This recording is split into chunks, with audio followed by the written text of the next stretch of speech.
Hello everyone, today I'm going to be talking a little bit about tRNA and exactly what it is and what it does and how it relates to ribosomes, mRNA, and amino acids.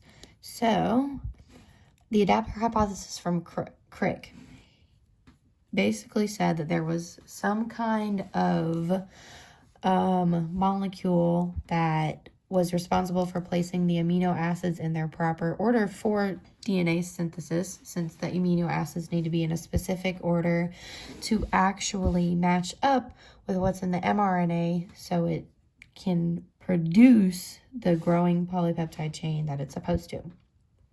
He probably called it adapter because it adapts to specifically what it's going to need for that specific amino acid. So the way that all of the RNA work together, mRNA carries the genetic code, so it's got its own specific genetic code from the DNA. This info is in the form of a series of 3 base codes for each code that codes to a specific amino acid. And then tRNA is basically the key to the code. So this is the tRNA, and it has to match up to the anticodon, so it would be the anticodon of the mRNA or vice versa. They basically have to be opposites and they have to match up. However, there are multiple different combinations for tRNA to match up to the letters of mRNA. Each amino acid has its own specific tRNA, which binds to carry it to continue building the polypeptide chain. And the correct tRNA is selected at each step because tRNA molecule has a 3-base sequence that can base pair to its complementary mRNA.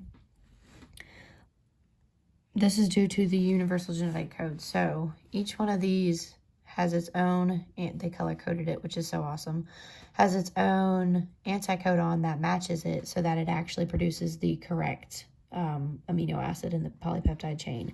And the rRNA is responsible for that part. It associates with a set of proteins to form ribosomes, which move along the mRNA, catalyzing the assembly of amino acids into the polypeptide chain. So what were to happen if the tRNA was not following the universal genetic code? So what would happen if it wasn't supposed to match these two together, but it did? It would mistranslate the wrong amino acid in the polypeptide chain, which would result to heritable mutations because the wrong amino acid would be in the protein.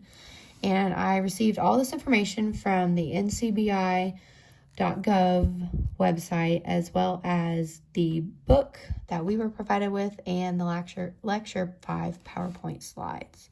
I hope you guys enjoy this picture as much as I do because it is so easy to understand.